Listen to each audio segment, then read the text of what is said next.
This episode of the podcast is brought to you by Rapid Release Technology Pro 2. This is a small handheld device that uses vibrational frequency. And so it helps to relieve trigger points in the body, sore muscles and things like that. And I use it after my workouts over all the muscles that I just worked out in the gym. This helps to get rid of lactic acid in the muscles so that you can work out more often. I also use it to relieve headaches, to relieve pinched nerves in my back, or to get rid of lower back pain.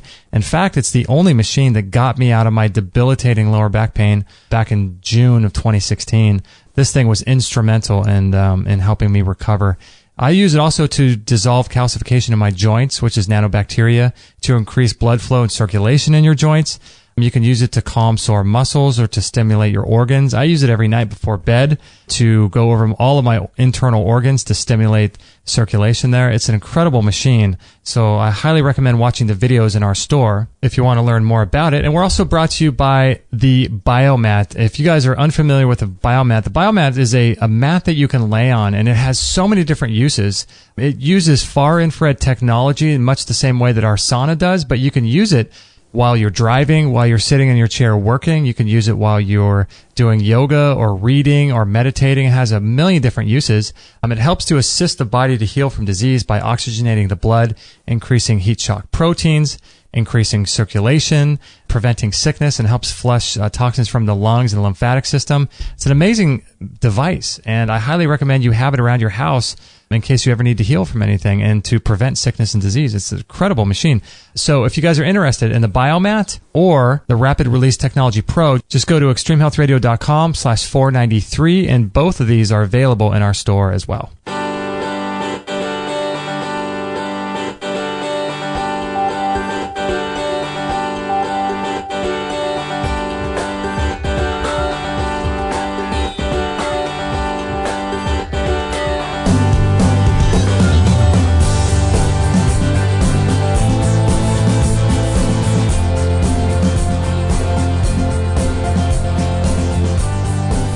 Well, I just got done watching I didn't actually finish the documentary. I got about 90% done, 80% done of watching a really interesting documentary called The Vanishing Bees. And if you want to really learn about what's going on with the bee population, colony collapse disorder, and all that kind of stuff, I would recommend checking out this documentary, Vanishing Bees. Really, really eye-opening information. You know, a lot of people think that bees just make honey, or bees just make propolis and make products for us. But I pulled up a bunch of different things, some different foods actually that bees are involved with. Let me pull that up here really quickly. Bees are involved with all kinds of foods that we eat, and some people say up to 60 to 70% of every food that we eat has to do with bees. And let me read to you a list. Apples, oranges, lemons, limes, broccoli, onions, blueberries, cherries, cranberries, cucumbers, and obviously pickled, made from cucumbers, cantaloupes, carrots, avocados, almonds.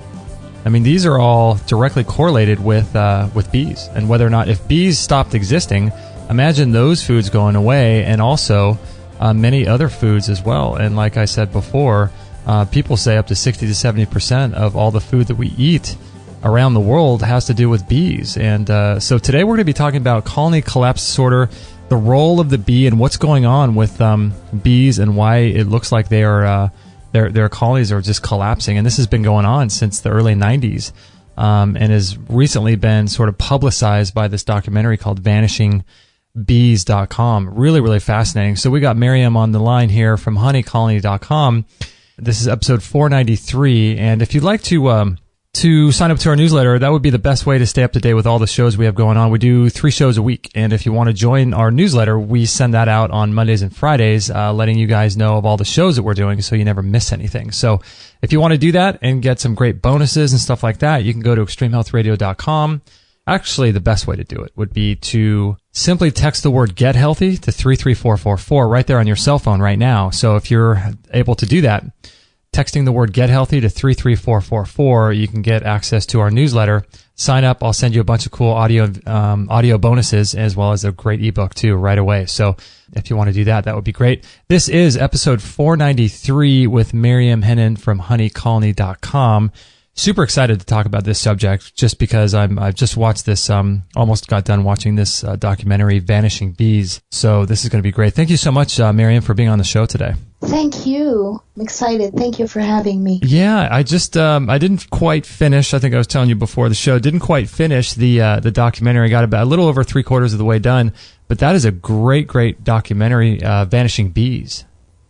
Vanishing of the Bees, yes. Mm-hmm. It took us 5 years to put together, and we traveled the world to make this a global doc, because it really applies to anyone who likes to eat. Mm-hmm. You like to eat, you should care about the bees, because we are the bees. Mm-hmm. What's happening to the bees is happening to us.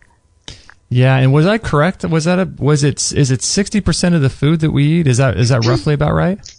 Typically say 2/3, 2 out of every 3 bites of the food that we eat is thanks to honeybee pollination. So, yes, it's great that you mentioned specific fruits and vegetables. Yeah, it's crazy because that list that I read isn't the full exhaustive list, but it's all kinds of fruits and vegetables that are directly correlated to the bees being there. And I'm sure the list can be double, triple that. That's just a partial list. So yeah, it doesn't mention, how about the trees or the flowers. Basically, bees give us sweetness in more ways than one. So imagine a world without that. I mean, places like, for instance, China, where the land is so polluted with chemicals that people have to hand pollinate, which is definitely not a sustainable means of getting our food. Mm-hmm. Yeah, it's really, really, when you watch the documentary, you can check out the trailer at vanishingbees.com, but when you watch a documentary, it really, really sheds light onto this whole bee issue. And the interesting thing to me is that this documentary I think you finished it in 2010, is that right? Yeah, exactly. I was going to say, typically I tell people, well, docs have a shelf life, right? Uh-huh. And I tell people that my film is still alive because bees continue to die. So I continue to speak to people who are not plugged in as to what is happening, even though we're on the dawn of now, like basically a decade since David Hackenberg, the main beekeeper, alerted the world to this. And these systemic pesticides are the number one selling pesticides in the entire world. And there's no decrease. They continue. I've been doing outreach and activism all over, whether it's Costa Rica or Puerto Rico or Greece or France. So the latest place that I did research in is in Greece. So Greece is still, also their bees are dying. The advantage they have or what they have is they have a lot of terrain, right? So that they can take the bees and put them in a field and the bees will recover because bees have been shown to try to detox themselves. And so in a way it's insidious because then the bees bounce back and people can say, oh, there's no colony collapse in Greece, but there certainly is. And that's the insidious aspect to these systemic pesticides, is that it's hard to say A plus B equals C because there's so many variables. And because there's no definitive way to prove, then they're still on the market. However, with that said, since making the film, there are tons of studies all over coming from whether it's Harvard or Purdue or the European Union.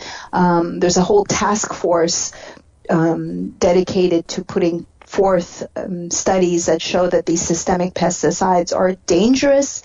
And now, not only are they affecting honeybees and other pollinators, but they've been shown to be affecting earthworms that are very important, the quality of the soil, these metabolites. When they break down systemic pesticides, the metabolites are more dangerous than the parent compounds. And then now these systemic pesticides are now affecting the coral reef. They're now affecting sea urchins. They're now affecting crabs.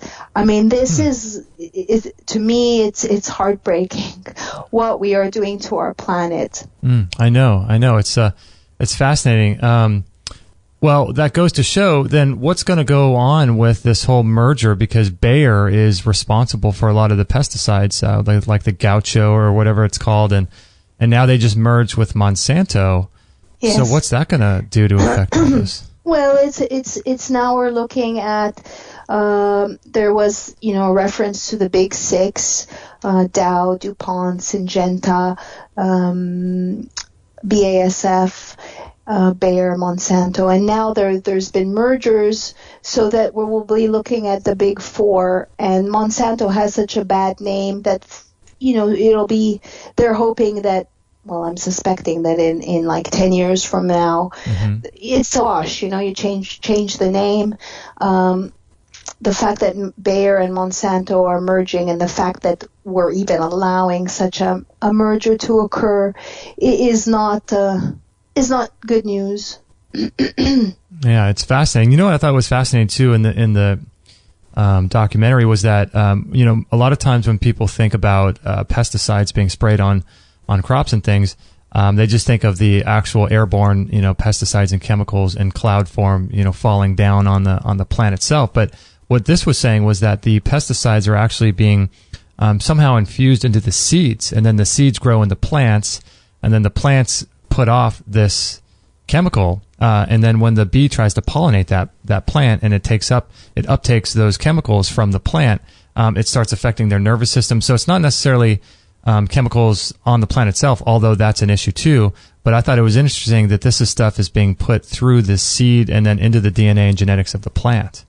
Yes, that's why I say that it's insidious, because it becomes basically they enrobe the seed, it's treated, and or they entrench the soil, and then it uptakes, like you said, with the plant, and then the bees take the poisons back in the form of nectar and pollen, and they store it, and so it doesn't, bees are constantly repopulating. The queen is laying 2,500 eggs a day if she's healthy, and so it's the next generation that is impacted. And again, it's hard to say A plus B equals C, but it's occurring, and we are the bees. We are eating this food, and the accumulative effects of the toxins in our body. So here we are 10 years later, and so I'm drawing the parallels between the bees and autoimmune sufferers. There are between 50 and 80 million autoimmune sufferers in the U.S. alone. I think in part, my research has shown that it's very much in part due to the environmental toxins. Yes, there could be other factors, whether you've had a trauma, whether you've had Epstein-Barr virus, like Medical Medium has mentioned. However, the polluted environment has very much an effect on our bodies. So I tell people that autoimmune sufferers are also environmental indicators, just like the bee. And just because we don't see something with our naked eye, let's not be foolish and think that things are not connected, because everything is connected. And when people think about autoimmunity, they might think of a handful of diseases, like maybe rheumatoid arthritis or things like that. But we all have some degree of an effect of autoimmunity. It just depends on how sensitive you are, and hair loss, all kinds of things are autoimmune. And so it's not as if only a handful of people have autoimmune diseases. I mean, a lot of people have these types of issues. Yeah, we need to increasingly be looking at the chemical body burden that we're all under. We're all being exposed to. Like, I'm also just very passionate about just educating people about, like, for instance, the Zika epidemic. I don't need to go into all of the BS behind that, but needless to say, people in Miami or whether it's Brazil are being poisoned because there's these aerial sprays. This will affect the health of a human being. Now, tell me a little bit about these aerial sprays. Are fascinating to me because you're probably up to date with Yes. Erin Elizabeth over at HealthNet News, and she Yes. talks about this. And so in the movie itself, there's footage of these types of pesticides being sprayed in like the 1950s all over neighborhoods. It's nuts. Yeah, it's pretty nuts, and it's happening now. I've been very vocal about Zika, and I just edited a story that I worked with the writer. He's from Florida, and he's trying to educate people about Naled. Naled is being sprayed. Naled is an organophosphate. Naled has been shown to cause microcephaly. So let me get this straight. We're spraying something that causes microcephaly to avoid microcephaly. Who is making these retarded decisions? These are crazy decisions. This is a poison. Now, if you dig deeper and jump into the rabbit hole, you see that the governor has a pharmaceutical company and he has a mosquito company, and there's just a bunch of corruption. But the people, safe to say, are being poisoned, just straight up being poisoned. Now, what is microcephaly? Microcephaly is a shrunken brain. It's affecting. If you have a microcephaly baby, that means the baby's brain is underdeveloped and shrunken, and I mean the baby's life. I don't know what kind of life this child is going to have. Right. Yeah, and something else that I find interesting as well with all of this stuff going on is that are you familiar with what is the name of that documentary? It's like The Secret Life of Plants, I think, or something. Have you seen that? There's scientific evidence now that's showing that plants are able to communicate, and not just communicate, but have feelings and exude. Yes. I'm not familiar. I don't know. Maybe if you told me who directed it, or I'm not sure. But yes, of course, I'm aware that the plants have an intelligence. Yeah, it's fascinating because if they have an intelligence, I mean, this is what's happening through the plant and it's affecting the bee, but then also what's happening to the plants themselves. Are they able to operate? Are they able to defend themselves, communicate with one another?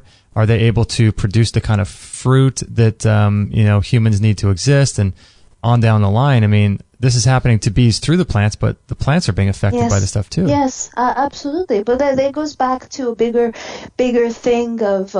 question of having treating this planet with reverence and treating it as sacred. Our food is sacred. Food is thy medicine. So absolutely, just acknowledging the miraculousness of our Earth and our planet. And so I don't even understand how people are putting the bottom line over health and well-being of planet and beings. It doesn't compute to me, and I wonder if these people actually bleed red. I know. There's I don't know. It's common sense to me. I don't know what their thinking is. I'll just go back to this gentleman that I've been working with in Florida, and yes, this is about Zika, but he went to the council meeting concerned, reacting to all the scares epidemic about Zika, and there were about 300 people in the meeting that were against the spraying of Naled, but yet they decided to continue spraying. It will become common that we're subjected to poisons. Why? For Zika, again, in Manhattan, even though there were no cases of Zika in New York, they issued 27 trucks throughout Manhattan to spray chemicals. This goes back, if you saw in the movie the DDT trucks, what is the difference? Here we are in the 21st century, and we haven't learned much. Yeah, it's fascinating. It's really fascinating, and it's wild to think that it's been going on for 10 years, like you said. And I wonder, like you said about do these people bleed red? And I wonder, the food that these people eat is directly correlated to having healthy bees. And so you would think, wouldn't they think that, this is an issue for them as well? Because as far as I know, none of those people are breatharians, and none of those people are existing without food. So, at some capacity, it has to affect them, but apparently they're just not thinking that way. I don't know. Maybe they eat organic. I don't know. It makes me think of, on Honey Colony, my startup which is a magazine and marketplace aimed at empowering people to be their own best health advocate, and we sell solutions like CBD or silver or ozone, things that you've talked about on the show, and people increasingly are reaching out, like, oh, will this CBD oil help? I have this condition. Mm-hmm. Well, if you're trying to combat inflammation, but you're chowing down on gluten or fried chicken, who cares? So food is thy medicine, and there's this underestimation of the effect of good food on our body, and it's our jobs, I think, to educate people and to make that connection again with the land. Mm-hmm. Yeah. And as a civilization and as a culture continues down the industrial revolution idea and model, and digitizing everything and just using up things, the further we get disconnected from the land, like the Indians and every ancient culture that lived on lands before, civilized, quote, civilized people came and overtook them. These people lived close to the land, and these people understood how to keep everything in balance with one another, and they were, the land was sacred to them, and we've just lost that. Yes.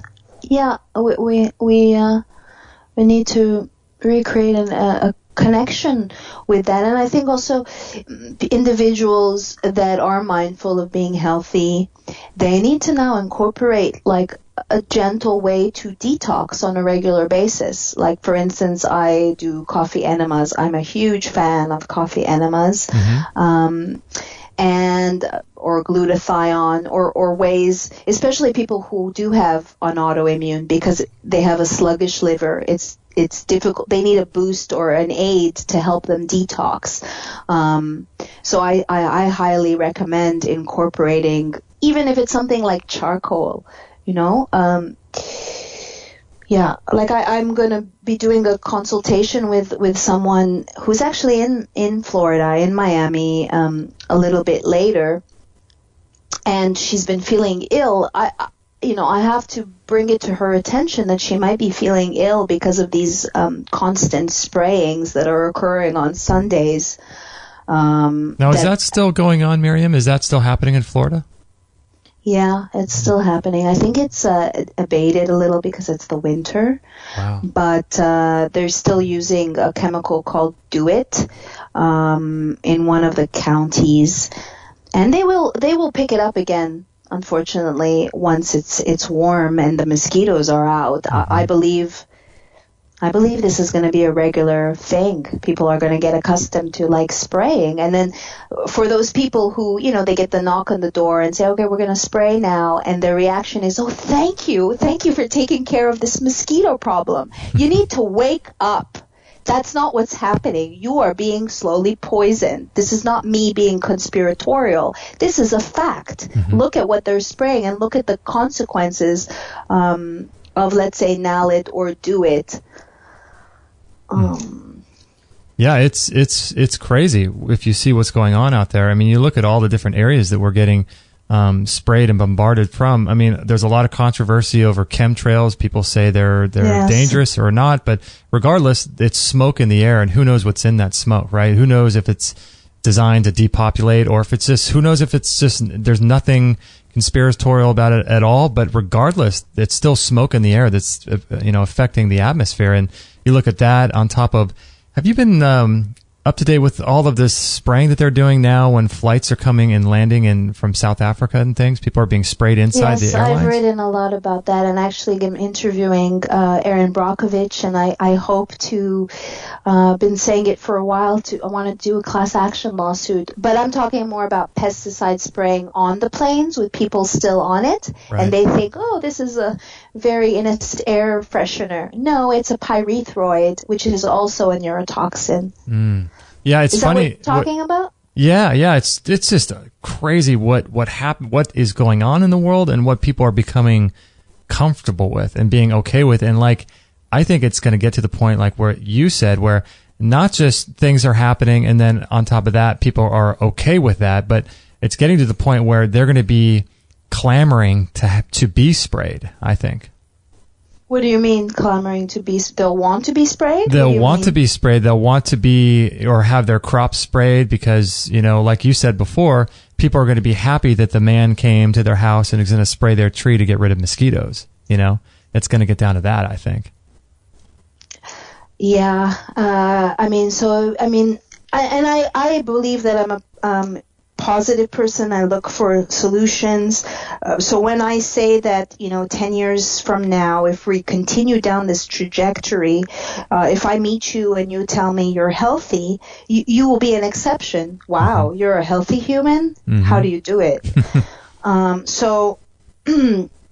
People really need to wake up, and it's unfortunate that we're being distracted. Like, here, watch this TV, or here, worry about how you're going to put food on your plate. Mm-hmm. Meanwhile, the critical thinking of human beings, I believe, is at an all-time low. And, like, for instance, I'm an investigative journalist. Whatever I write, I cite, I source. I was introduced to someone else, and they introduced me as a marginal conspiracy theorist. And so people who are doing their jobs, because a journalist's job is to question, is to dig, is to basically ask the questions. Here I am doing my job, and I'm being branded. So it's and as you may know, let's say, for instance, as a journalist, just me interviewing someone who's been called a terrorist, that I can also face legal repercussions. So that's also cuckoo. Mm-hmm. So it's important, this is not about being branded. I'm not a conspiracy theorist. Just read the articles and start questioning what's really going on. Mm-hmm. Now, going back to your documentary, I'm curious, what got you started back? You probably started this way before 2010. What got you initially involved in this? Yeah, George and I, who co-directed the film, we wanted to work on a project, and it was 2007, and his friend told him about the global bee disappearances, and he said, I think, this will make a good documentary. And I tell people that at first the gravity of the situation didn't really faze me. I spent an afternoon doing research, and I was like, the bees pollinate 2 in every 3 bites of the food we eat. Mm-hmm. Also, they're a sister society. Out of 50,000, let's say, in a healthy hive, 90% will be female. They work together for the greater good. In my life, I was hit by a Ford Explorer and dragged 50 feet. I had a near-death experience. I almost died, and I didn't die. I survived, and I really wanted to be in service and to do something that's greater than me, greater than this human petty drama, mm-hmm. something that makes a difference. And so the message of the bees really resonated with me because I consider myself a sister, and I really believe that it's high time now that we come together for the greater good. And slowly, once I made those connections, with colony collapse disorder, the bees abandon the babies and the brood and the queen, and that's very unnatural. Mm-hmm. And I saw that as a parallel between us abandoning Mother Earth. And so after that, I literally, days later, started having bee visitations and having these magical visitations with the bees, and this hasn't stopped. And, I believe, the bees are here to stay in my life. I'm curious, the correlation that you make with bees and people. I'm curious, let's follow that out a little bit. So what do you mean? So the bees are indicative of us?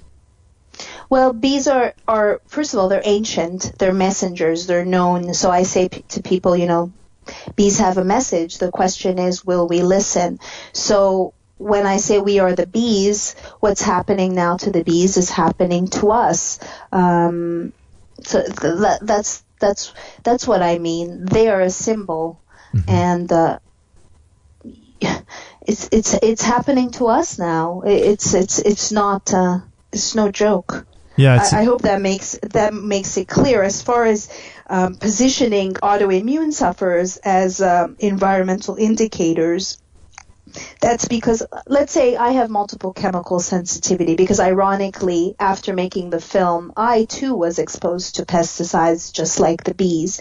And I lost all my strength. I started having wicked pain. I thought there was something wrong with my thyroid. Then I was told you have markers for lupus and you have fibromyalgia. Of course, Western medicine doctor, hey, do you think maybe me being sprayed, exposed to chemicals? No, they don't make that connection. Wow, how were you sprayed? Or what happened? I was, ironically, I was in the Dominican Republic. I was there to show the film at an environmental film festival. I arrived there with my honey colony, who's my partner today in Honey Colony. We were on our way to the festival. It was the last day. I thought they were using a leaf blower, and I went to tell them to shut the F up. And the guy turned around, and he was wearing like a Ghostbusters pack on his back. It was windy. I breathed in a whole bunch of fumes. Months later, I couldn't even walk up the stairs, and I'm a pretty physical person. So then I was diagnosed, and of course my naturopath acknowledged the connection, and doing tests saw that I had high levels of chemicals in my body. I got better. Then years later, a few years ago, I went to Central America to get my permaculture certificate. If you are driving through in Central America, in this case it was between Guatemala and Honduras. If you're driving through, you get to the border. Up front, we noticed we were like a van full of, two vans full of people. Noticed that there was a man not protected, donning some hose and spraying the wheels. So basically a toxic drive-through a car wash. So what happens is they're treating the wheels. We cut the air. We rolled up our windows. But then, as soon as you cross the border, you get out of the van to show your passport. Well, everything is connected. There's drift. Hello. So the environmental indicator in the crowd, me, my eyes are burning. My chest, I'm coughing. Again, I went down for the count when I returned to America. So, yeah, ironically, I too have been exposed to pesticides like the bees, and then today have multiple chemical sensitivity. So, I'll give you another example. I spent part of my time in Greece. I was in Athens, which that downtown is known to be very, very polluted. I'm like having to walk down the street and just gagging. I look across the street, there's a child in a stroller, unfazed, completely unfazed. So I'm like, what is going on? Find out that I have multiple chemical sensitivity. So I can smell stuff that the average person cannot. That's like a bee. Yeah, that's crazy. So when was that?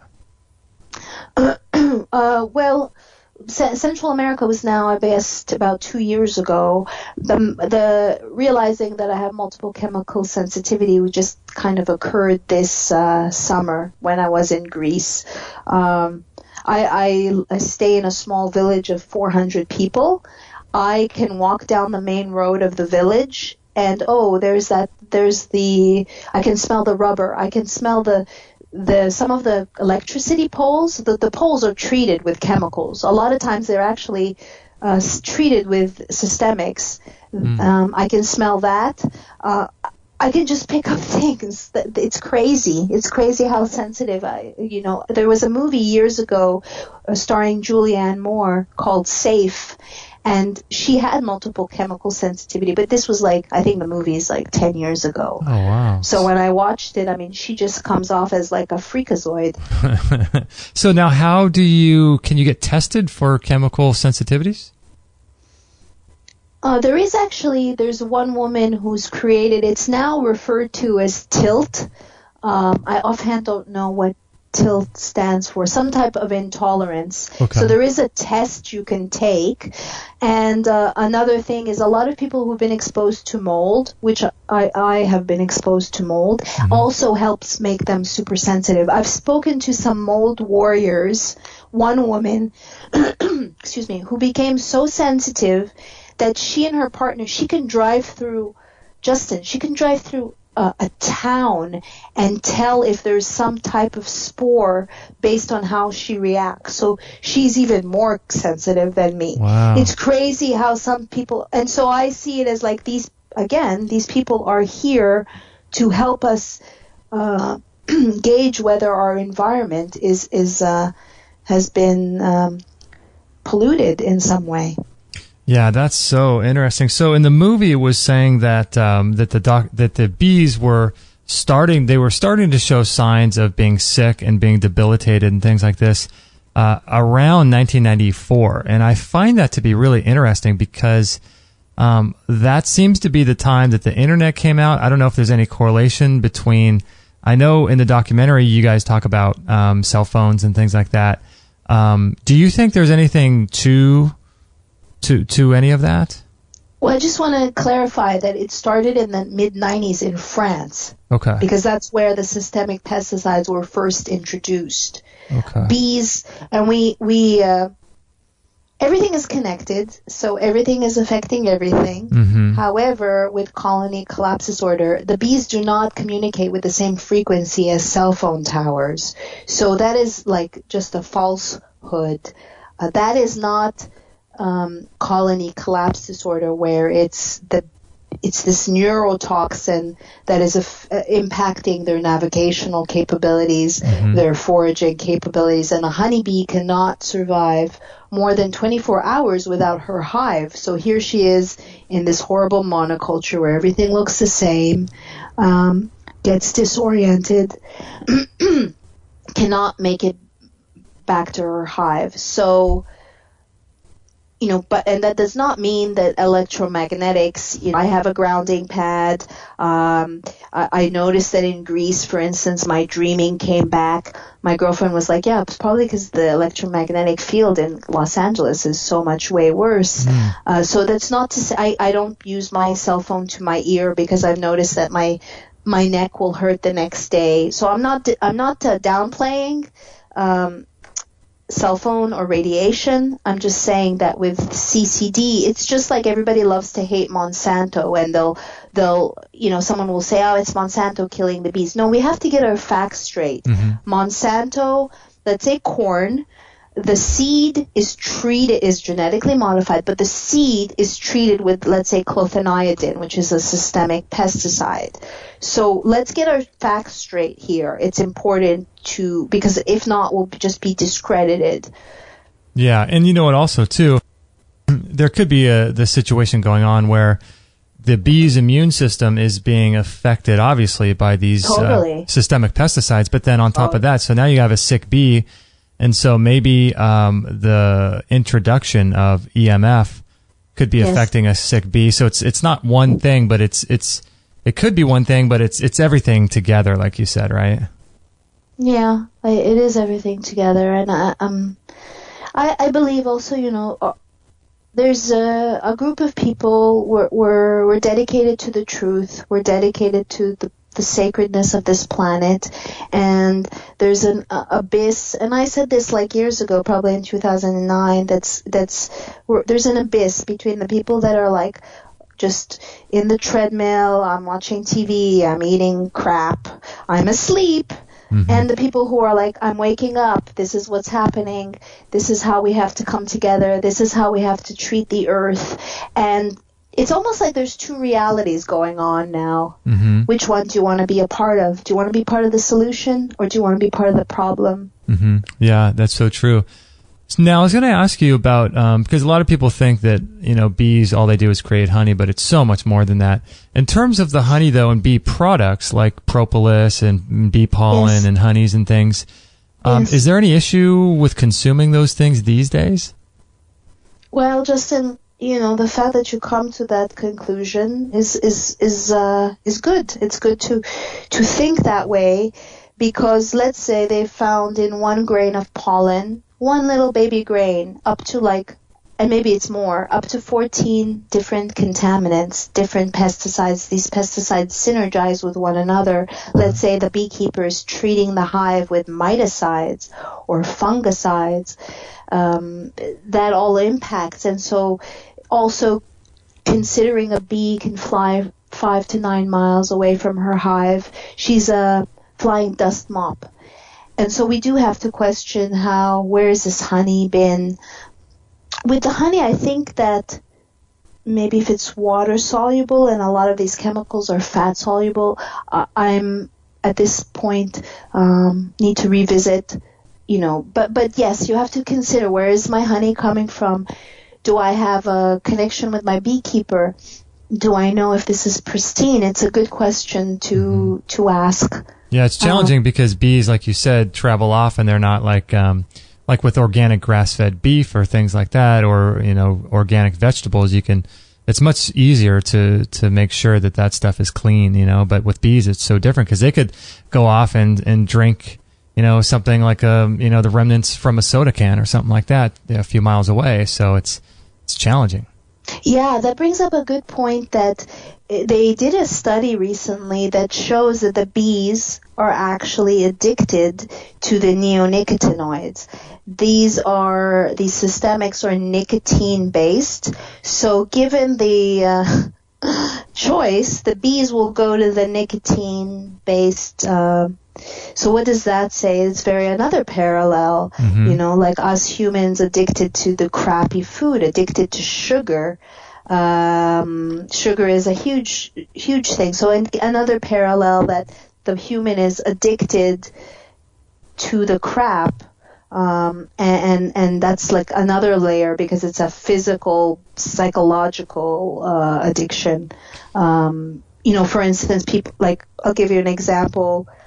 Mark Hyman was talking about the parallels, sugar is the new tobacco, mentioned, the children who are eating all this sugar cane or all this juice, but didn't mention anything about alcohol. Like a lot of people are drinking alcohol, and on top of maybe being addicted to, having an addiction problem, there's also that sugar. Oh, I need to reach for that glass of wine, not realizing you're really pining for that sugar. So yeah, that's another parallel. That's crazy. So they're actually addicted. What was the chemical name that the bees are addicted to? Neonicotinoid. It's a nicotine-based neurotoxin. So clothianidin, imidacloprid are the two main ones. For instance, corn, even though bees do not pollinate corn, it's wind pollinated. If they're in a monoculture and can't find anything to eat and the corn is tasseling, they will bring it back to the hive. Also, when they're treating the land with this, they're putting the seeds into the land. Let's say it's corn. They use a dust like a talc so that the seeds don't stick together. That has also neonicotinoids in it. It drifts. They've shown drift. They've seen, let's say, like in a nearby field, there will be the neonicotinoids in the soil because it's drifted. Wow. You know what I thought was really interesting, too, in the documentary was the contrast between, at first, it starts out with the conventional beekeepers and just, regular beekeepers and what they have to go through and what's happening to their colonies and all these things. But then right after that, you have a whole section of holistic beekeepers. And I thought that was fascinating, the contrast between those two styles of how people keep bees. Yeah, and I tell people, for the organic beekeepers, the bees never left. There's a sense of reverence. There's a sense of sacredness. And so why is it that, of course, in some cases, because if there are nearby fields that are toxic, the bees will be affected. But overall, if you're handling your bees and not toxifying or exposing them to toxins, then they're doing much better. Mm-hmm. Now, as far as the main cause, you're thinking it's systemic pesticides, and it looks that way, but you guys also kind of investigated the fungus and parasite issue as well in bees and in larvae and things like that. What percentage or what role do you think parasites and fungus play in all of this, do you think? Yeah, it's definitely the neurotoxins, the chemicals. What happens is your body, whether it's a bee or a human, your immune system gets whittled down, and so it's so easy to say it's this virus and such a great smoking gun, but that's not what took you down. It's just like with AIDS. If you have, I mean, it's in AIDS. It's I'm talking about a virus, not chemicals, but it's the same principle in that, did the pneumonia take the person down, or is it because their immune system was whittled to crap? So with a bee, it's this pesticide, it's this parasite, it's this virus, it's this fungus, whatever. But it's not. If you have a strong immune system, you can combat these things. So at the heart of it is what is whittling down your immune system. It's the same thing in humans. It's the same thing. Like, you need a strong immune system. Mm-hmm. Yeah, you know what I find really interesting is the fact that you're drawing these parallels between bees and humans. And when I'm watching the documentary, I just cannot help but think that, you know, as a culture, as a society living on planet Earth, you know, these things are happening out there, and it's causing us almost to be able to not eat any food. And yet so many people just think it's an isolated problem. And I'm thinking to myself that, you know, whether it's the systemic pesticides or the cell phones or the parasites or a combination of the three, at some root level, we're not living correctly. And at the very least, when things like this happen, I think it's really important for us to not look at things in isolation. Like you said, everything affects everything else. And so I'm thinking this should just be a mirror back to us as a human civilization on the planet, that we're doing things wrong on just about every level. And when we're not connected to the earth anymore, but unfortunately it's not coming across that way, right?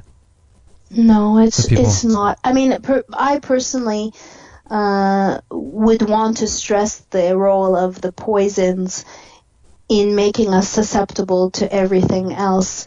In regards to what you just said, I listen to Marianne Williamson on a regular basis for many reasons, and she said something that struck me. Of course, it was touching upon more about politics, but it's like there's a lot of smartness, right? There's a lot of intelligence. Our best thinking, our think tanks, despite everything, look at the state of the world. So despite all this intelligence, we're off. Something's off. Mm-hmm. We have to go back to the drawing board. How do we do that? It starts with community. It starts with individuals. It starts with yourself. So we say, be the change that you want to see. You know, I can tell you that I do like live chat. I have a pulse on the customers. There's a lot of sick people out there, Justin. There's a lot of sick people who are not getting the support, the answers, the time from Western medicine. And this is an issue that if we go down this trajectory, it's not looking good. Now, with that said, there are a lot of amazing things that are happening. If I look at 2007, where we were with our consciousness compared to now, I tell people that bees are on the forefront of our consciousness more than ever before. There's a huge burgeoning movement of urban beekeeping. There's a huge movement, just let's say in LA alone, of even companies that are there to help you plant an edible garden or help welcome the bees by planting bee-friendly. There's a lot of things that we can do, but we must wake up and we must realize that the government doesn't necessarily have our best interest. Sorry to tell you guys. Sorry. Yeah, no, it's the truth. It's really what's going on out there. And I think it's much like how our bodies communicate with us, with most people. As you continue down the health path, you start becoming more and more I guess, able to listen to what your body's trying to tell you. You're less disconnected from your body. And I think that in the same way that is if you have a stomach pain or if you have a chest pain or something like that, it's giving you a symptom, it's telling you something's off. And, I think a lot of people are waking up, and the people that are waking up are looking at this bee problem saying, okay, we're doing something completely wrong here in how we're living on planet Earth, and let's fix everything on every level. And it's merely an indicator as to how far we've gotten off course. Yes, but let's say we look at situations, let's say like at Standing Rock, apart from all the issues that they're fighting for, in the evenings there was trucks going over and spraying chemicals. Mm-hmm. So what do you do in that case? What do you do if you're like a citizen in Miami and you're being sprayed on a regular basis? That's an attack on your health. Mm-hmm. What do you do if I was on a plane knowing what I know and they busted out an aerosol? I mean, I think they'd have to land the plane, like, because I'd have a fit. Mm-hmm. I would try to educate the person who's donning that can, who thinks it's this innocent, I don't know what they think. So how do we address this bigger issue, this attack on Mother Earth that is occurring? I'm still grappling with that. I think, it comes down to the consciousness is expanding. Yes. And that's a great thing because of social media, regardless of what people think about, it's a CIA operative and stuff like that to gather our data. Regardless of that, it's still having a positive impact. And people are able to share information, although Facebook recently just is coming out and going to try to beat that fake news thing and that's going along. But regardless of all that, I think what it comes down to is that we can talk like you and I until we're blue in the face and get this information out there. And although that's amazing and that's great that people are, listening, thousands of people are going to be listening to this show, and that's great. But ultimately it comes down to action, right? It comes down to us actually doing something different, whether it's, having a fit on a plane and saying that's not okay, or growing your own garden, or all of this talk and spreading of information has to eventually boil down to some kind of action that we all need to take. Mm-hmm. I mean, I know, let's say in LA, we've been, group of us pushing to legalize beekeeping. So there change does occur. I like to give this analogy that in her 6-week lifespan, one honeybee will produce only 1/4 teaspoon of honey. So, wow. In her 6 weeks of foraging, of working so hard, so next time you look at a whole jar of honey, what immense collective effort had to go to give us that honey. So every person does make a difference, even if you are only producing 1/4 teaspoon of information. Yeah. Do not underestimate that it does add up, that you can make an impact, even if it's for one person. It matters. Unfortunately, we may have to make incremental progress. It's slower than I would like, but it is happening. Uh-huh. We have to keep our eye on the prize, and we have to come together like bees for the greater good. Mm-hmm. Yeah, and stay positive, right? And stay focused, and really comes down to teaching each one of us, what we can do in our life, how we take care of our health, how we treat other people. I mean, all of this is just a mirror for us. Yes, I agree. So, we Maryam, have to keep on trucking. So tell me a little... Whoops, can you still hear me? Hello?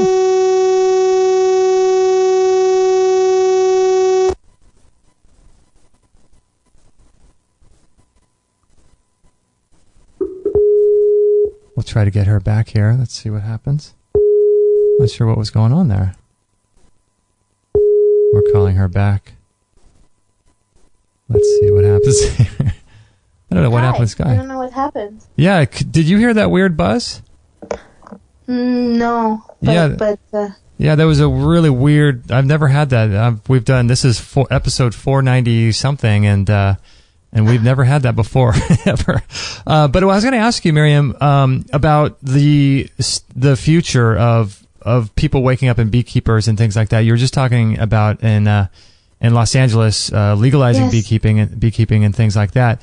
In terms of commercial beekeeping, where are we now, and what's the prognosis, do you think? Can you hear me? Yeah, I can hear you great. Okay. Well, I think the beekeepers, the commercial beekeepers, at least the ones we spoke to, kind of recognize that in a way they're part of the problem, right? They're part of this old way of doing things. What I also find unsustainable is that these beekeepers, they work their booties off, just like real bees. Mm-hmm. It's not a sustainable model of trucking bees from state to state, so on and so forth. So the bees are continuing to die. We haven't gotten the latest percentages. However, it's been increasingly bad news. It's not abated. It's not gotten better. So in the film, there's Simon Buxton, who wrote The Shamanic Way of the Bee, which is an excellent book, and really looks at the kind of a sacred mystical aspect of the honeybees. Instead of having one beekeeper with 60,000 hives, which can be arguably positioned as perverse, we should work towards each person, 60,000 people each having a hive. And so I'm all for people having bees. Unfortunately, there's still, negative connotations of, oh my God, I'm going to get stung, so on and so forth. And that's why there is a picture of me out there with hundreds and hundreds of bees all over me, to show that you can commune with the honeybees, that there's nothing to be afraid of. Sure, if they're Africanized, they're very aggressive, and that has to be taken into account. Mm-hmm. However, the bees leave the world a sweeter, better place. Mm-hmm. Yeah, and they're doing so much work for us, and yet we do not treat them correctly. When I was watching the movie, it was so sad to see, the map of the United States and the bees being trucked from Florida to California to back to Florida to up to somewhere in New York, and then back to Florida, and then somewhere in the Midwest. I mean, it was just like, my goodness. Yeah, that's crazy, right? That's completely unsustainable, like you're saying. Yeah. And just have to keep on, my goal, I would love to be on Bill Maher's show. Just when I say that, because he had Ellen Page, who narrated our film, on the show. Uh-huh. He has talked about the importance of bees. So I just mentioned that I'd like to have a bigger platform to just educate people. They did years ago. Maybe you're familiar with the Prop 37 campaign, to educate people on GMO labeling. I would love to do something similar with systemic pesticides, with, the long list of celebrities who have seen Vanishing of the Bees, because unfortunately star power, hey, celebrities, instead of peddling that latest watch, why don't you stand for something that makes a difference? So, these are some of the things on my wish list, to keep on. That's why I appreciate opportunities like this to have a conversation and to just make people think. Yeah, wouldn't that be cool to have everyone have their own beehive and create their own honey and be able to have their own relationships with the bees, and that would be awesome. That would be really, really a step in the right direction, I think. Yes, and many people are doing that. Like I said, there are, not to just focus on the negative things. There are a lot of positive things, like Honey Love in Los Angeles has done an incredible job of doing bee rescues and bringing bees and helping, legalize beekeeping. They saw our film. They're a couple. They got inspired, and they've done amazing things for the bees in the city alone. And so, yeah, we have to continue to be the change and talk to each other and forge have a connection with the earth, with the planet. Now, with people living in urban areas and neighborhoods and things like that around the country, is the law generally that people cannot have bees? Well, that brings up a good point, Justin, in that, ironically, the bees in the cities are doing better than the bees in the country. So just that makes you think, what? because of the lack of chemicals in the cities.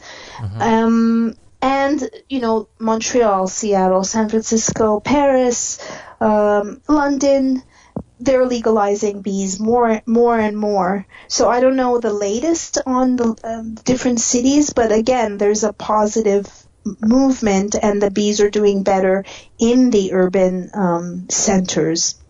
There's roof beekeeping, roof gardens that are burgeoning. It's happening slowly but surely. Are you familiar with, this is kind of a tie-in here, but are you familiar with the digital currency Bitcoin? Yes. I mean, somewhat, and then there's a new one that's being introduced. Yeah. So these digital currencies have these, what they call blockchains, and the way it works is that these blockchains are, and essentially everyone is able to create Bitcoin through their network, and so the stability of the network, it's not centralized like in a bank where someone robs a bank, or if something happens to the Federal Reserve node or something like that, that affects our currency. With Bitcoin, it's everyone creates the stability of the entire structure, and that way it's impossible to hack almost, and it creates so much more redundancy and strength and all of that. And I wonder if the same thing could be applied with beekeeping, and instead of having beekeepers that are sort of like the banks where you could have individual people, if everyone, like you said, 60,000 people had their own individual beehive, then if something were to go wrong, at least there's this redundancy where, generally the bees in particular areas are healthy, and, we didn't have to rely on dedicated beekeepers.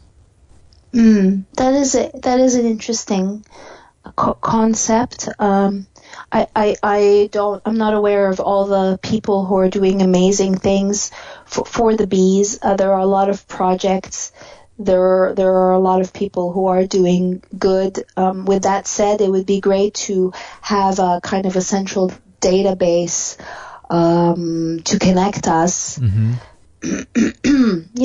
Yeah, I just wonder, that could be a good thing. If we're all creating our own honey and all have our own relationship with bees, that might kind of release the pressure from. But then again, a lot of these beekeepers, they have contracts with orchards and things like that, so that could be an issue. I don't know, but there's ways around any issue, any challenge.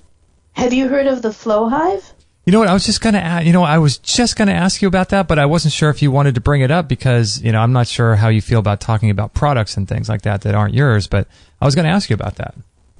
The article I wrote about the flow hive is the most visited article on my site. We have a lot of good articles, but that is hands down. I've gotten so much trash talk about my opinions to the flow hive, like nasty things like, you're just jealous you didn't create it. I'm not an inventor. Why would I be jealous? Yeah. I am upset that these people I've done so much work. I've been on food stamps while I was making the film. I've sacrificed a lot. That's what it is. Like, you have to sacrifice things for the greater good. And how many people actually want to sacrifice their cushy little lives for something that's bigger? Not many. Right. However, so I worked really hard to raise $1 million for our film, because I believed wholeheartedly in the message that the bees carry.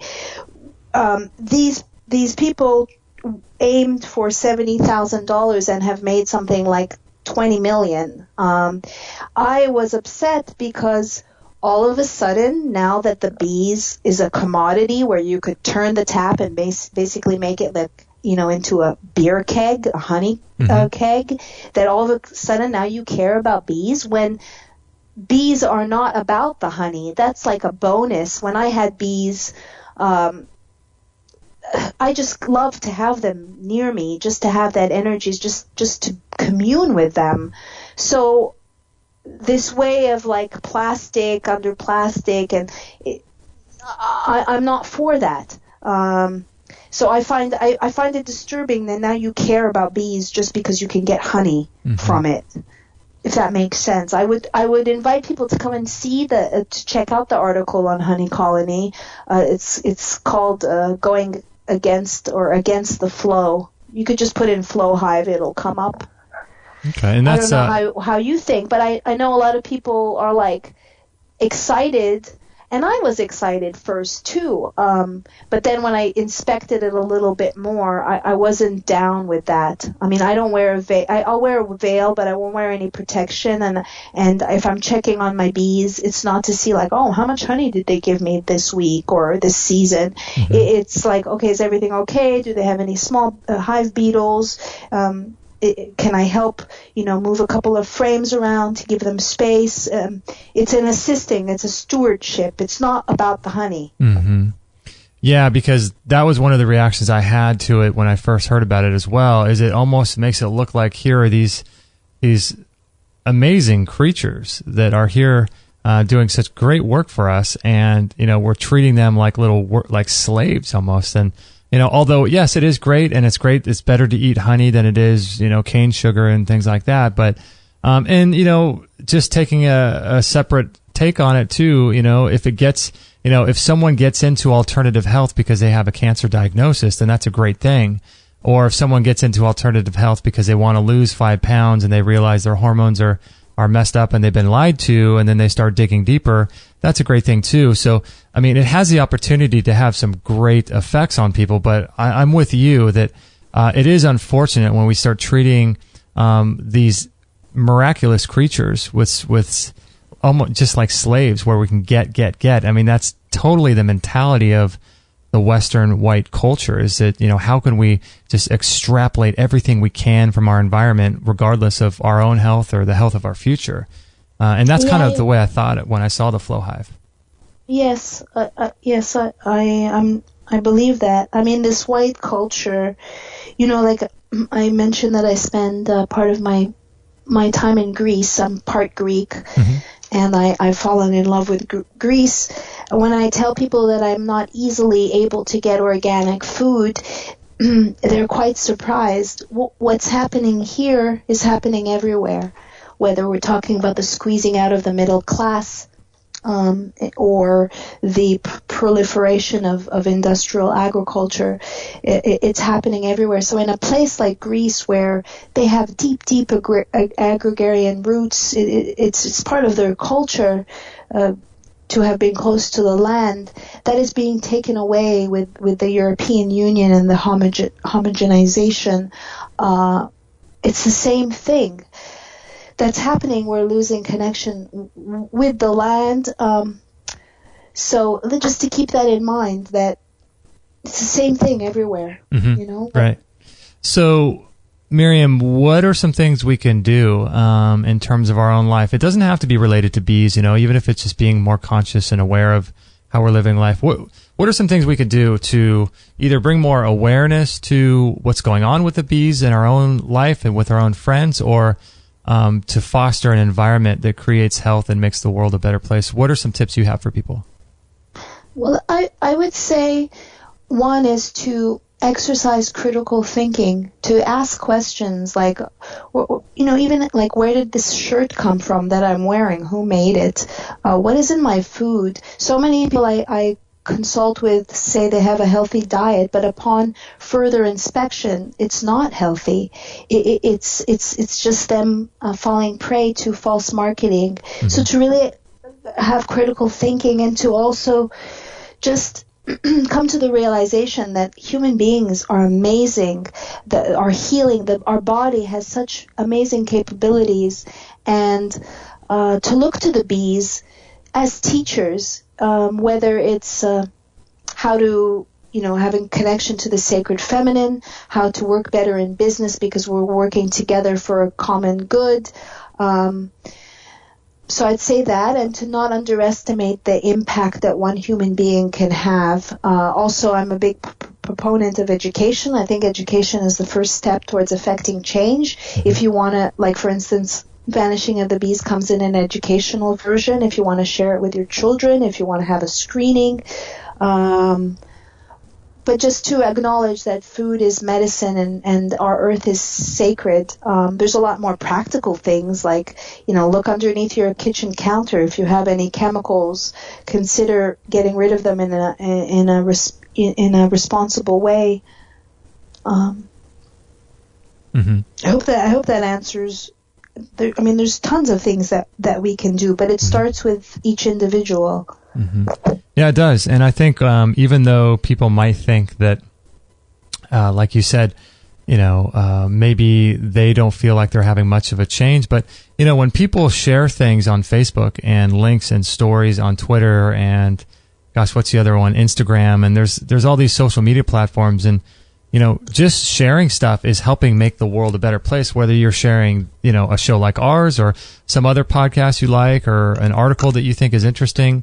I think that goes a long way because, your friends are going to see that and they're going to know what you're about, but then also they're going to be, taking a look, and maybe someone has an interest in bees, but they never really told anybody, and they really love bees, but, they've never really told that to their friends. And when you share an interview like this or a website like, vanishingbees.com, it affects people. And I think there's a lot of power in that.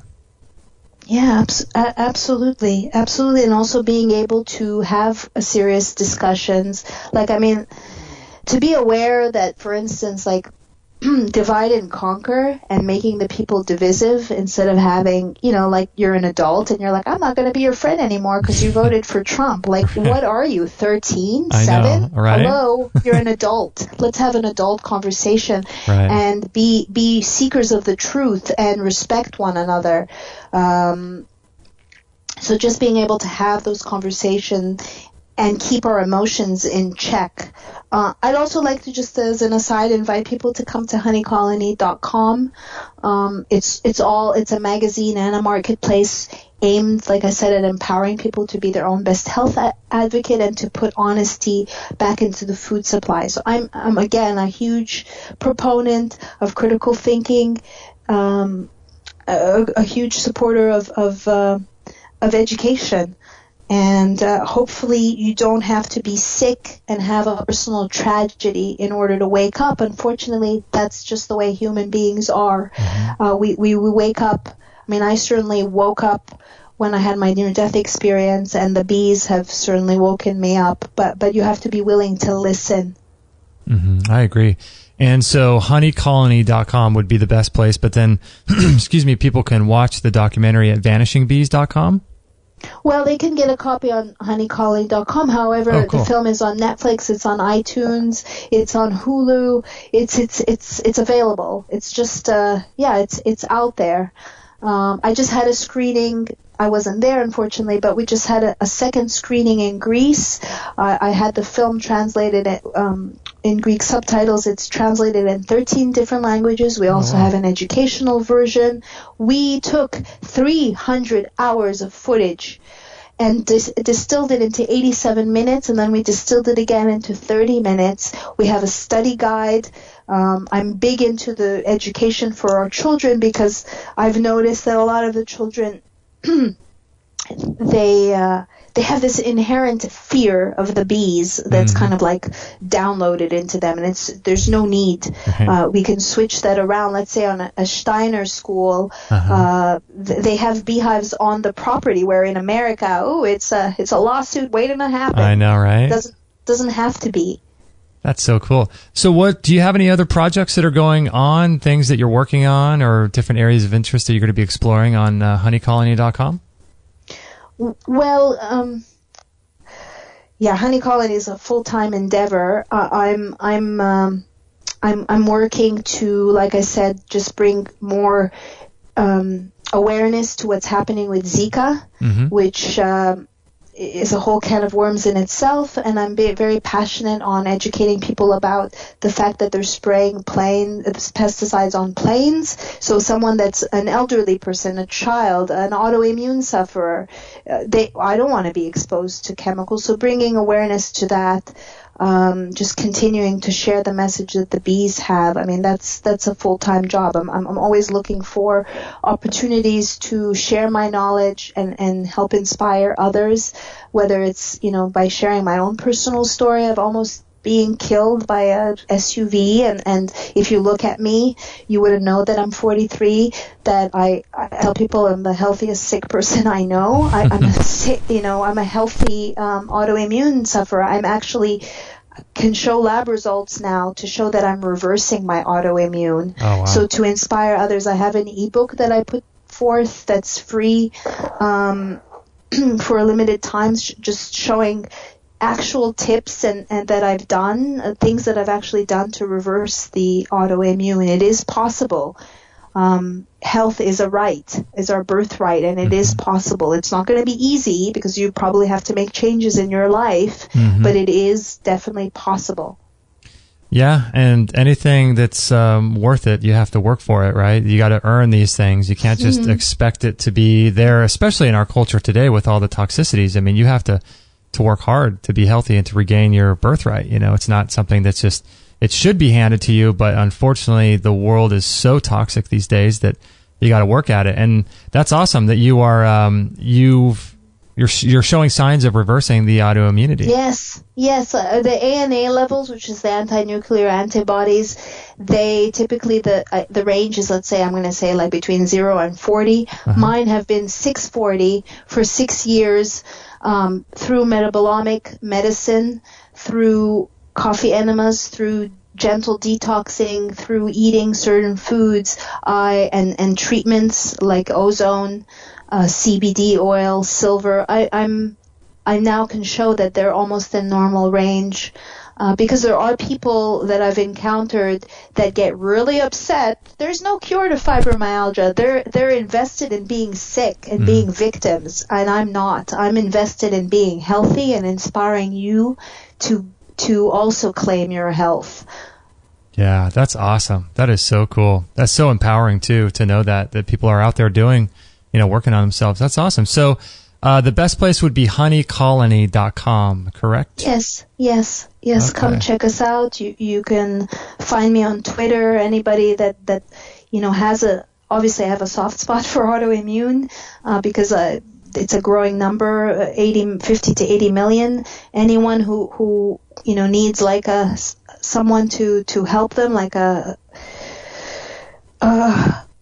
supporter, accountability partner, they can reach out to me, and you've had Anthony William on your show. He had a big impact on me, finding out that I also had Epstein-Barr virus, and I've done my informal poll of speaking to a lot of people that have autoimmune, and oftentimes EBV is part of the equation, along with other co-infections. They like to live together, but you can reverse it.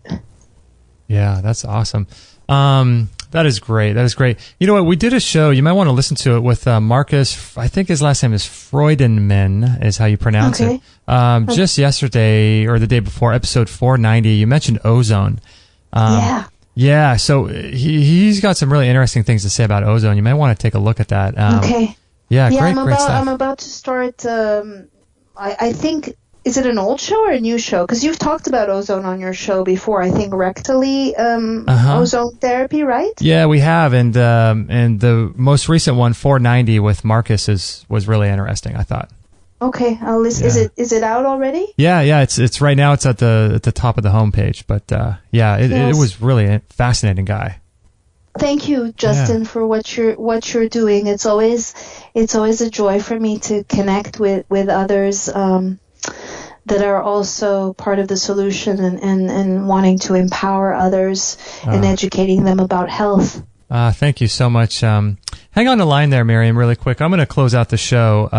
Okay. Thank you, everybody, for joining us. We really appreciate this. We really appreciate you guys listening and sharing our shows. Or if you know of other podcasts too, there's no competition in this world. I don't believe there's any competition.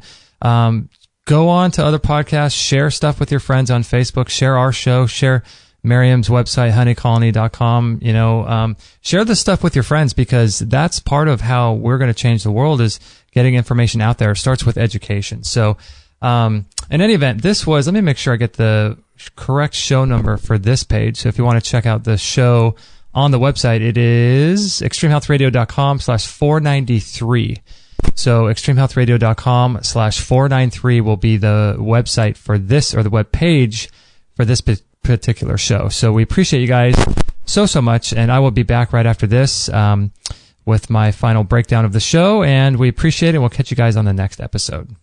Hi, my name is Stephen Holstein. In my 20s, I abused stimulants and anabolic steroids to the point where my adrenal glands were shot. I suffered from extreme fatigue and an inability to handle stress. For over 6 years, I have been taking adrenal supplements including herbs, glandulars, vitamin C, and vitamin B5. All these supplements did was treat the symptoms and produced only minimal results. Now, just after 1 month on Synergy 1 and ADR Medics, I truly feel rejuvenated. I have never felt such relaxation before from any adrenal supplement as I did just 10 minutes after taking ADR Medics. I then noticed Synergy 1 made me wake up rested and with much more energy. No more hungover, groggy feeling upon arising. I had almost considered going to another country for stem cell therapy as a last resort, but now I truly feel rejuvenated on Synergy 1 and ADR Medics. Success happens with synergistic nutrition. Click on the Synergy 1 banner ad right here at extremehealthradio.com. That's extremehealthradio.com. Well, that was pretty fascinating, don't you think? Episode 493, Maryam Henein, honeycolony.com. I would highly recommend you guys take a look at that documentary, Vanishing Bees.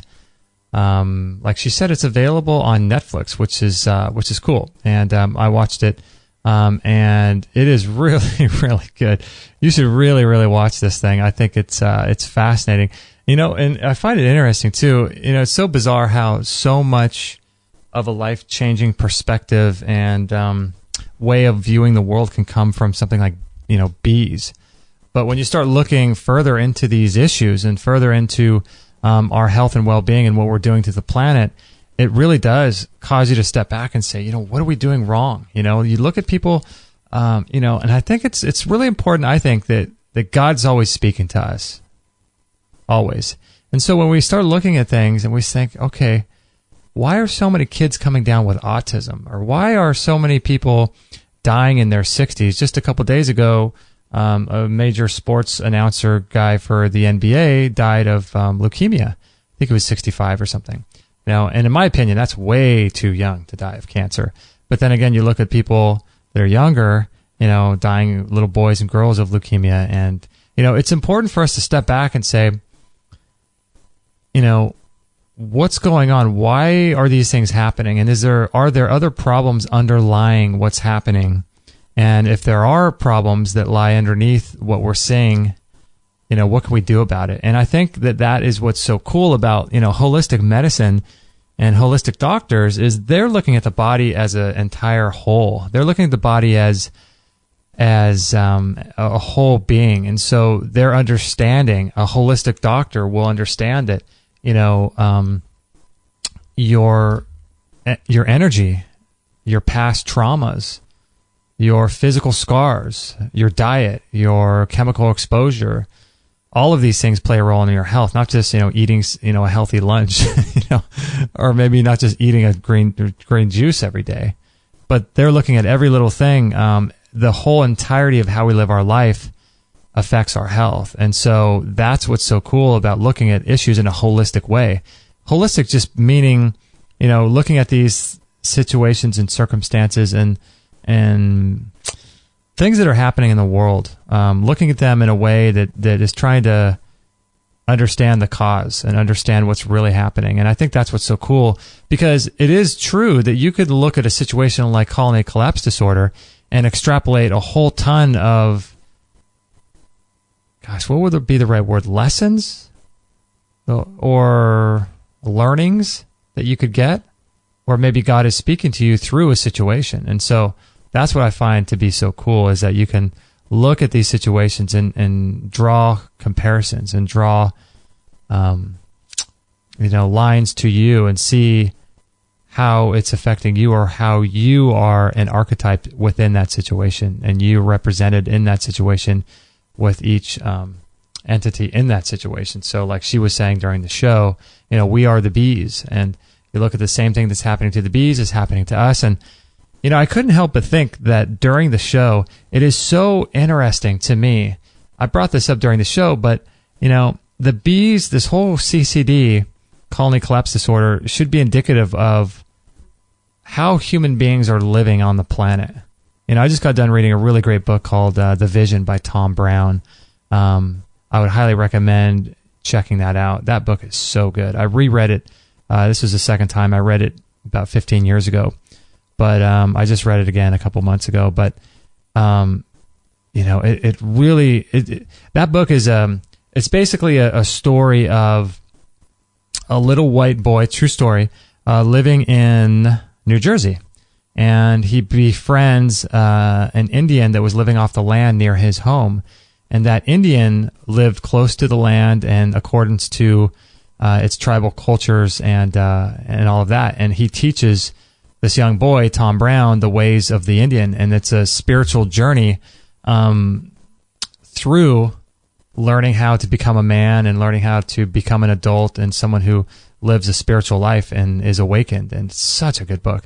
In any event, I couldn't help but, make correlations between, how industrialized we've become and how disconnected our society has become and what's going on with these bees and situations like that, because these are all just indicators, a warning light on the dashboard saying, you're doing something wrong. And it's going to be the people that are awake and aware and conscious of what's going on with not just our own bodies, but how our organism is existing on the planet and what kind of an effect we're having on the planet as a species, as an organism. It's going to be us, the people that are awake. And hopefully we're working on becoming more and more awake every day and understanding and learning and growing.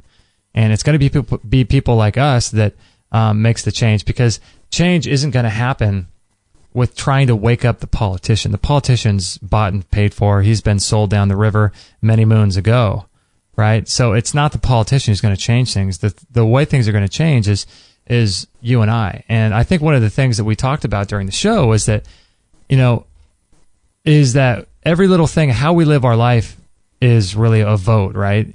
People talk about voting in this country and other countries, but voting is really done on a daily basis. And so what I like to stress is living an example, and you living your life and helping to share information is going to help what really revolutionizes the planet. And, by sharing information to your friends via email, via social media, whatever it takes, that's going to help waken the planet up, and that's going to help people become more aware of these types of things. Now, like she was saying during the show, that one honeybee in the course of a 6-week life will only produce 1/4 of a teaspoon of honey.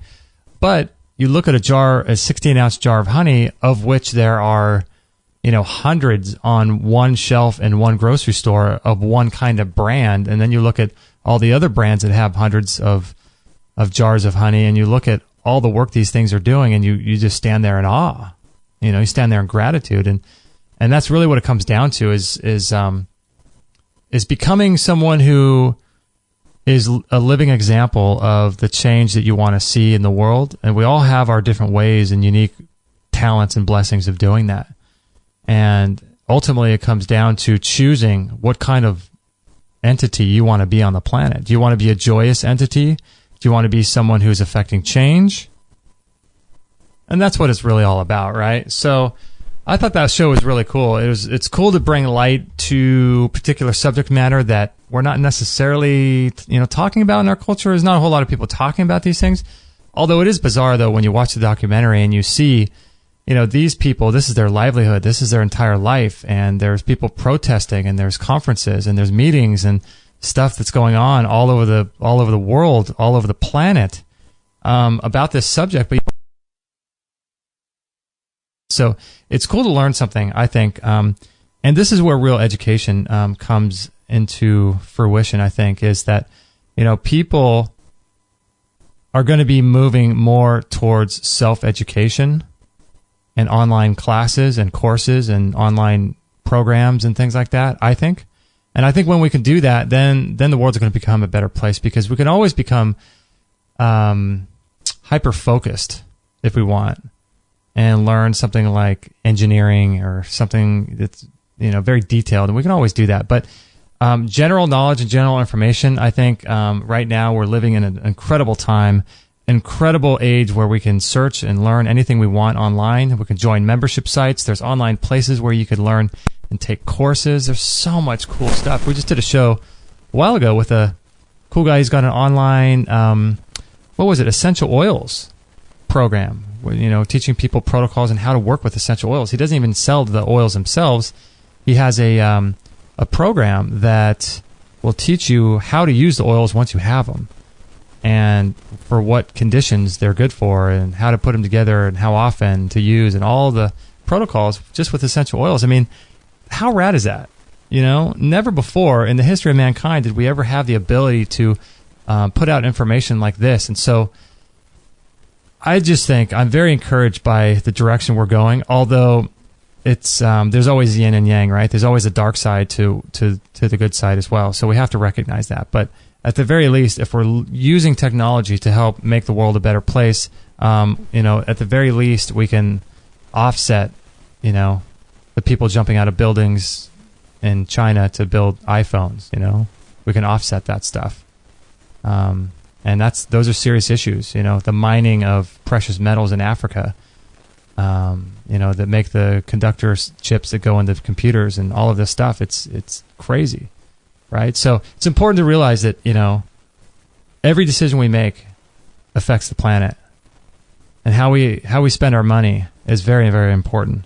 Where we spend our time and our energy, all these things matter. So I hope you guys enjoyed that show and learned a lot from it. You can go to honeycolony.com, and this was episode 493. So if you want to check out the show page for this particular show, you can just go to extremehealthradio.com/493, and you'll be able to access a bunch more information there as well. And I would encourage you, if you have Netflix, check out The Vanishing of the Bees. I think it's available, as she said, on Netflix, so check that out. And also to let you know, we are working on a membership site community. It's in the works. We're not sure how long it's going to take to... We are working on an amazing community that we're going to be able to serve you guys in a more one-to-one and a more intimate fashion. And we're really looking forward to doing that, because we get so many emails every single day, and it's challenging to get back to everybody and to connect with everybody. Sometimes they fall through the gap. So if you send us an email, send us another one if we haven't responded, and we'll do our best to get back to you. But we're going to create this membership site community where people can do that. And so I'm really excited about what we're going to be able to do in a private, sort of exclusive online membership site. So we're going to be putting together protocols. We're going to be working with people in there and working with you directly and putting together things that are going to help you. And we're going to have a community in there as well, so you can share your experiences using specific protocols and how they have helped you or how they haven't, and then we can share and grow with each other and learn a lot more. So I think that's going to be really cool. So stay tuned for that. I'll put a link to it on this show page if you're interested in the membership site. Again, I'm not saying when it's going to be launched. There's a lot going on behind the scenes here, so just stay tuned for that, though. If you want to get on the mailing list for that, I'll put a link on extremehealthradio.com/493. And as always, I want to thank you guys for your continued support on Amazon. You are amazing, and I'm just so grateful that you are thinking of us before you make your purchases on Amazon. When you do that, it helps to support the show, and you can do something like, all you got to do is sort of just bookmark our website, bookmark our Amazon link, and then when you make a purchase, if you use that bookmark every time you make a purchase, it helps us. So we're so thankful for that. Thank you. We really appreciate that. We're going places. We're helping thousands of people with every show, and I'm just so grateful to be able to help people and to help make the world a better place. And you're helping me do that, so that's great. Also, let's see, any other news? Thanks for checking out our store. We're adding new products all the time to our store, so thanks for checking that out. We have a lot of cool stuff on there. Everything from juicers, blenders, rebounders, Qigong courses, all kinds of really cool stuff. Really, really unique products that you're not going to find anywhere else. And so when you support or think of us and go to our store before you buy a rebounder or a sauna or anything like that, that helps keep the show free as well. So we really appreciate that. And then for the people that go above and beyond and are supporting us via PayPal or Patreon on a monthly basis, thank you. You guys are awesome, and I cannot thank you enough. So thank you. But again, it's awesome if you guys just share our show or write us a review on iTunes. Those things are free. They just take share our show just takes a couple seconds, and then to write a review on iTunes. We really desperately need those. We need to get a few hundred more reviews and ratings and subscriptions on iTunes. So, doing that is a free way to support the show too. So that's, every little bit helps. So we appreciate you, and we appreciate you a lot. Hope you guys are having a great Christmas, great holiday season, and I hope that your health is amazing. If it's not, stay strong, keep learning, stay positive, and good things are going to happen. And let us know if we can ever help you guys too. So, again, thank you so much. We love you. Let us know if we can help, and we'll see you soon. No material on this blog is intended to suggest that you should not seek professional medical care. Always work with qualified medical professionals, even if you educate yourself in the field of live food, nutrition, and alternative medicine. I'm not a doctor, nor am I offering readers medical advice of any kind. None of the information offered here should be interpreted as a diagnosis of any disease, nor an attempt to treat or prevent any disease.